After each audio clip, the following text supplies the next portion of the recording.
lanjut dari tadi tentang budaya positif, Bu ya.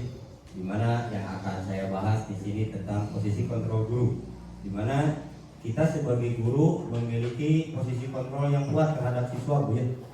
Nah, posisi kontrol guru ini ada yang ideal, ada yang tidak ideal. Nah, nanti saya jelaskan satu persatu menurut Ibu dan Bapak di sini, termasuk ke dalam mana saya ketika mengontrol siswa-siswa saya di kelas. Yang pertama ada yang dinamakan sebagai penghukum, di mana seorang penghukum ini biasanya menggunakan hukuman fisik maupun hukuman verbal.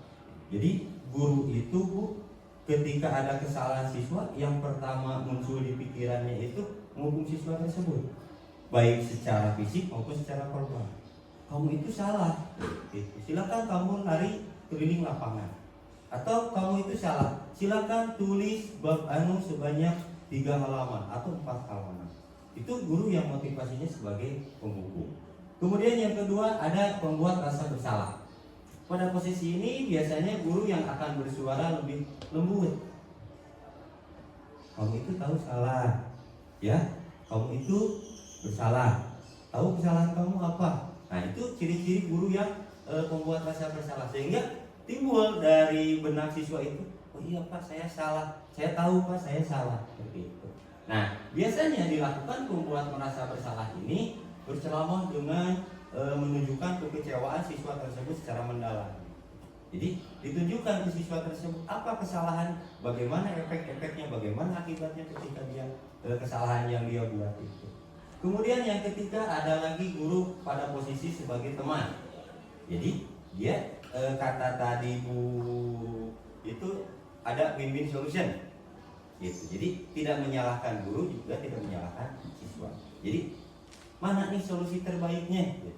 Ketika anak bersalah, kita cari solusi terbaiknya mana gitu. Ajak komunikasi. Sini, kenapa kamu melakukan hal tersebut? Apa alasannya? Kita diskusi dengan siswa tersebut. Itu yang dinamakan guru pada posisi sebagai teman. Namun selalu berupaya mengontrol siswa tersebut dengan pendekatan persuasif tadi, diskusi. Betul ya? Kemudian biasanya dilakukan posisi sebagai teman adalah membuatkan alasan-alasan untuk siswa. Jadi digali terus alasannya mengapa kamu melakukan ini, apa akibatnya. Kemudian yang keempat ada yang dinamakan posisi kontrol guru itu sebagai pemantau. Jadi dia menghukum tidak, menceramah juga tidak, itu. Kadang anaknya juga tidak ditanya. Tapi ketika ada contoh begini Bu, biasanya guru mata pelajaran. Tapi ketika wali kelasnya bicara, dia ikut ngomong, oh iya anak ini kemarin kelakuannya seperti ini, anak ini seperti ini. Jadi dia itu memantau, tetapi dia tidak langsung ke siswanya, tapi langsung laporan ke wali kelasnya atau ke guru BP-nya atau bahkan bisa langsung ke kepala sekolah. Dimana memantau berarti mengawasi. Pada saat kita mengawasi, kita bertanggung jawab atas perilaku orang yang kita awasi. Posisi pemantau berdasarkan pada peraturan-peraturan dan konsekuensinya. Jadi dia tidak bisa berbuat apa-apa. Dia hanya memantau aja. Kemudian nanti dikasih tahu. Kemudian yang terakhir, yang kelima, guru berperan sebagai manajer yang membimbing murid dalam mengatasi masalah dan menyelesaikan tugas. Ini memperkuat pendekatan pemulihan dan pembelajaran. Jadi yang sebagai manajer itu di mana manajer? Yang namanya seorang manajer itu di mana ketika ada seorang yang dia manajeri, contoh artis dia yang dia manajeri. Yang pertama kali dia itu bukan menuntut, tapi dia menyuplai atau menyediakan. Apa yang kurang dari artis tersebut dia sediakan. Nah, untuk posisi manajer guru di sini pun sama. Apa yang siswa butuhkan, maka dia suplai dulu, dia cukupi dulu, baru nanti ada pertanggungjawaban. Nah, ini dituntun mulai dari contoh begini Bu ya. Ketika ada anak kesiangan, dia tidak langsung menghakimi. Kenapa kamu kesiangan? Kamu dihukum di lapangan, kamu push up di lapangan, atau kamu berdiri seharian di lapangan. Itu tadi posisi penghukum. Nah, manajer di sini kita cari tahu apa yang menjadi penyebab dia kesiangan, Apakah dia nongkrong dulu? Apakah emang jalannya macet? Jalur dia dari rumah ke sekolah itu jalannya macet? Ataukah ada alasan lain? Kemudian setelah diketahui alasannya, bagaimana mengatasi masalahnya? Diskusikan. Kemudian baru kita gali motivasi apa dari anak tersebut sehingga anak tersebut tidak lagi menjadi kesianan. Nah, di antara 5 kontrol guru ini, silakan Bapak dan Ibu tanya sendiri. Saya sebagai guru termasuk ke dalam kontrol yang mana? Apakah penghukum tadi? Apakah sebagai teman? Apakah pembuat bersalah? Apakah pemantau? Atau yang terakhir, manajer? Nah, yang terakhir, yang ketiga, ada segi yang dinamakan dengan segitiga restitusi. Nah, kemarin kebetulan saya sama BP yang lain dia di sini praktek yang namanya segitiga restitusi, di mana ketika ada suatu anak yang bermasalah atau yang mendapatkan masalah, bagaimana cara menyelesaikan anak tersebut melalui segitiga restitusi. Segitiga restitusi ini adalah proses di mana menciptakan kondisi bagi peserta didik untuk memperbaiki kesalahan mereka sehingga mereka bisa kembali pada kelompok mereka dengan karakter yang lebih kuat. Jadi ketika mereka merasa bersalah, kemudian mereka down, nah kita sebagai guru memperkuat lagi karakter yang mereka miliki.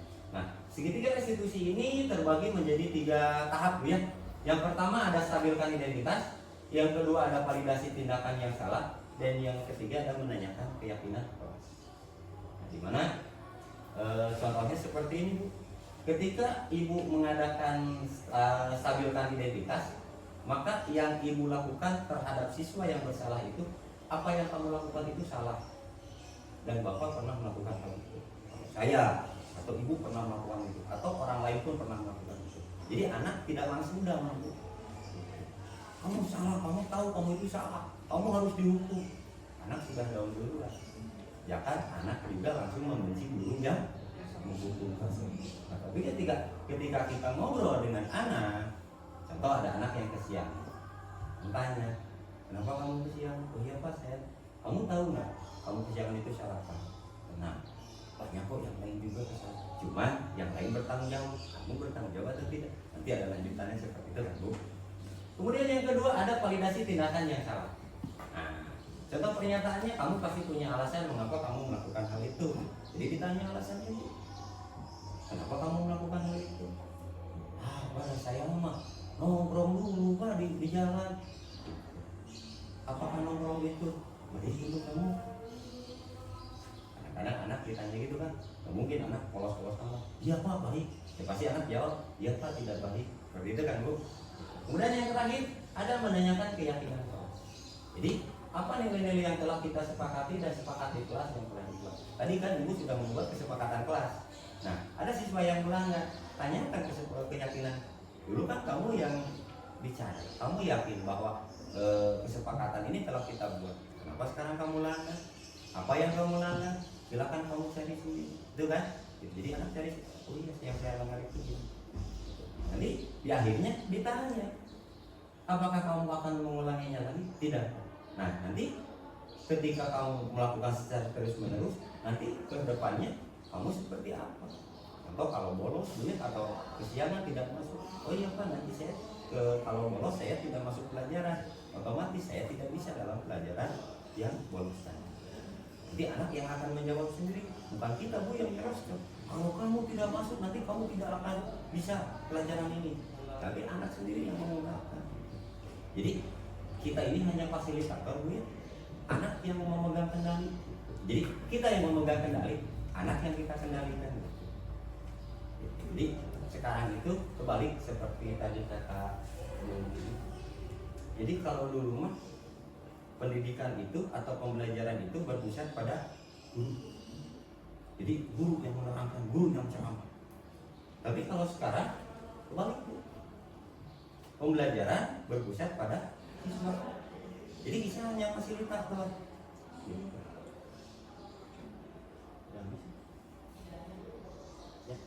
Nah, ini sekilas saja Bu ya, tadi disinggung sama Bu yang dinamakan pembelajaran diferensiasi. Nanti kita akan Mungkin ada tugas lagi Bu ya tentang pembelajaran diferensiasi, nanti diperdalam.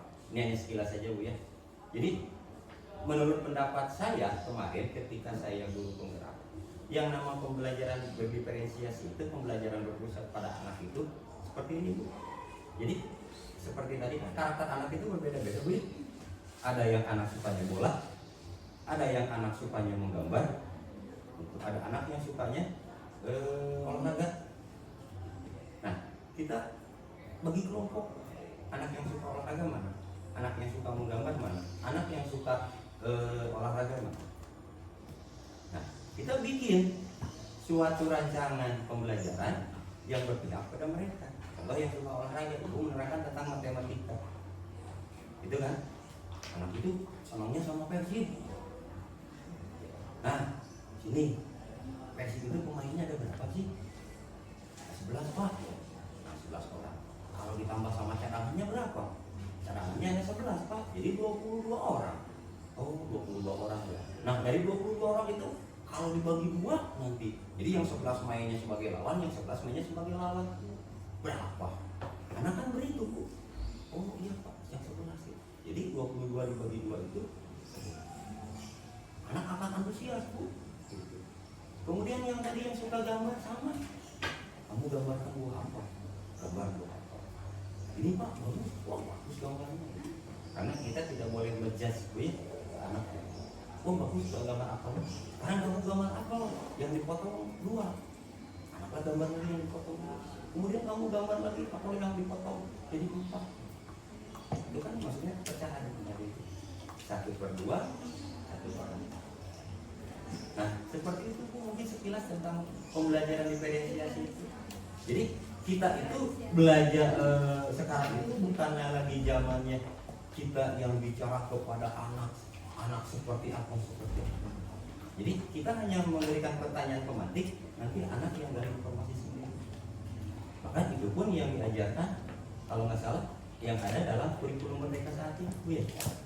Mungkin yang kalau kelas 7 wali kelas mungkin kemarin sudah pernah mengalami tentang modul P5. Nah, pembelajaran itu seperti itu. Cuma dikasih pertanyaan pemantik, kemudian nantinya anak yang gali informasi sendiri. Kita hanya mengikuti aja Bu. Nanti ada anak yang tidak paham atau ada anak yang yang mungkin butuh lebih informasi. Seperti itu. Ada tambahan?